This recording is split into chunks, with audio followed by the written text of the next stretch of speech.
Aujourd'hui, je voudrais baser mon exposé sur une fable de La Fontaine intitulée « La cigale et la fourmi ». Une fable que la plupart d'entre nous avons appris lorsque nous étions à l'école. Je vous rappelle rapidement, car elle est très courte, cette fable. Il est dit « La cigale, ayant chanté tout l'été, se trouva fort dépourvue quand la bise fut venue. Pas un seul petit morceau de mouche ou de vermisseau. Elle alla crier famine chez la fourmi sa voisine, la priant de lui prêter quelques grains pour subsister jusqu'à la saison nouvelle. Je vous paierai, lui dit-elle, avant l'août, foi d'animal, intérêt et principal. Mais la fourmi n'est pas prêteuse, c'est là son moindre défaut. Que faisiez-vous au temps chaud, dit-elle à cette emprunteuse. Nuit et jour, à tout venant, je chantais, ne vous déplaise. Vous chantiez, j'en suis fort aise. Eh bien, dansez maintenant. Certains chrétiens ressemblent à la cigale de notre fable.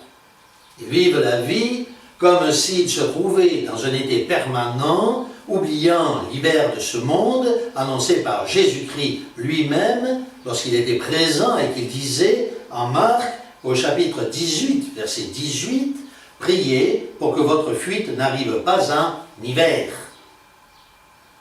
Le retour de Christ ressemblera aussi à un hiver pour ceux qui auront négligé leurs responsabilités durant le temps où ils auraient dû travailler, l'été des chrétiens, la saison favorable, selon ce qui est écrit en Matthieu 6, 20, « Amassez-vous des trésors dans le ciel. » La parole de Dieu nous encourage en effet à la prévoyance. C'est elle qui nous dit « Travaillez à votre salut avec crainte et tremblement » dans Philippiens chapitre 2 verset 12, et elle nous encourage à le faire avec un zèle ardent.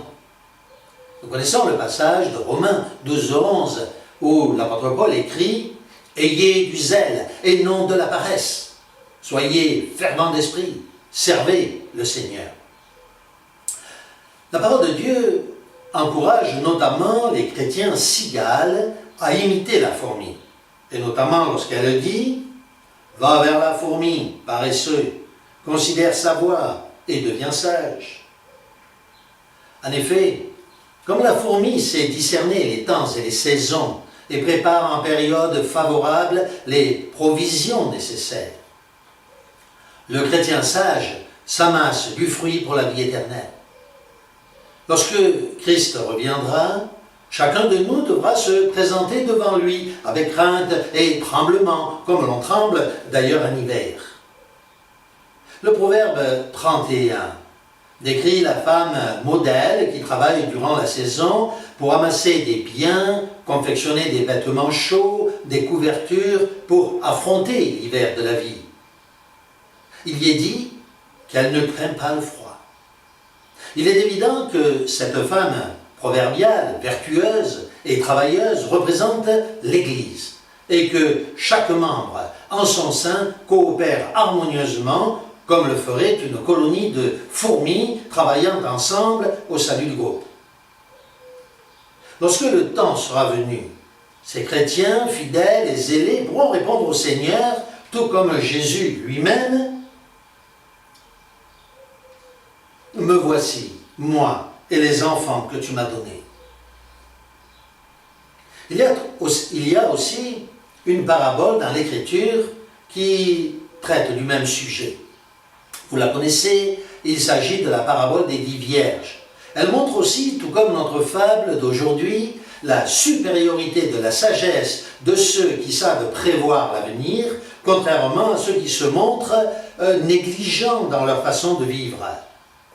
Tout comme la fable nous dit de la cigale, elle a crié chez la fourmi, sa voisine, la priant de lui prêter quelques grains pour subsister. La parabole des 10 vierges affirme « Prêtez-nous un peu d'huile jusqu'au retour de l'époux. » Et de même que la fable ajoute « La fourmi n'est pas prêteuse », les vierges avisées de la parabole répondent « Non, il n'y en aurait pas assez pour nous et pour vous. » De l'huile, bien entendu. Allez plutôt chez ceux qui en vendent et achetez-en pour vous. Nous savons, n'est-ce pas, que cette parabole est consignée dans Matthieu au chapitre 25, versets 1 à 12. Dans un cas, comme dans l'autre, on constate une vérité éclatante. Chacun ne pourra récolter que ce qu'il a semé. Le chrétien cigale, contrairement au chrétien fourmi, ne comprend pas ce langage. Il ne tient aucun compte du fait que chacun de nous devra rendre compte à Dieu pour lui-même. Romains chapitre 14, verset 12. Il nous faut travailler tant qu'il est temps. L'apôtre Paul précise même qu'il nous faut racheter le temps opportun car les jours sont mauvais. Éphésiens chapitre 5, verset 16. Lorsque l'hiver de ce monde sera avancé et que l'Antéchrist régnera en maître sur la terre, il sera impossible à quiconque de se lancer dans un travail de production spirituelle quelconque. Il sera peut-être même probablement impossible de posséder une Bible, de se réunir librement pour étudier la parole de Dieu. Seuls ceux qui seront préparés durant les temps favorables pourront résister à la froideur mortelle de l'hiver. Ceux aussi qui s'imaginent qu'ils seront enlevés au ciel avant que ne vienne l'hiver seront assurément surpris par la violence du froid qui s'abattra sur eux. Viendra aussi le temps où le Seigneur, tout comme dans la fable, nous dira « Que faisiez-vous au temps chaud ?» Ces chrétiens négligents ne pourront que répondre « Mon travail professionnel était prenant, je devais m'occuper de mon mari, de ma femme, de mes enfants. Je faisais intensément du sport, je recherchais la gloire ou la richesse. J'aurais bien voulu, mais je n'avais pas le temps. Les soucis de la vie, les tracas quotidiens. J'avais oublié, comme le dit l'Ecclésiaste, qu'en ce monde tout est vanité et poursuite du vent. » Nous connaissons bien ce passage, il est cité dans l'Ecclésiaste au chapitre 1er, verset 14.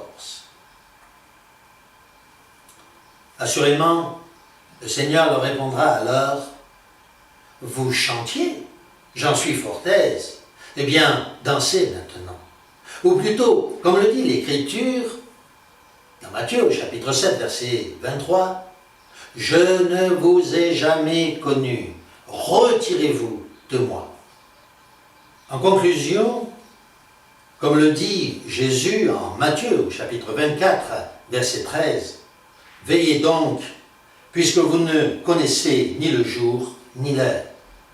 Veillez donc et travaillez pendant l'été, pendant que le temps présent est favorable. »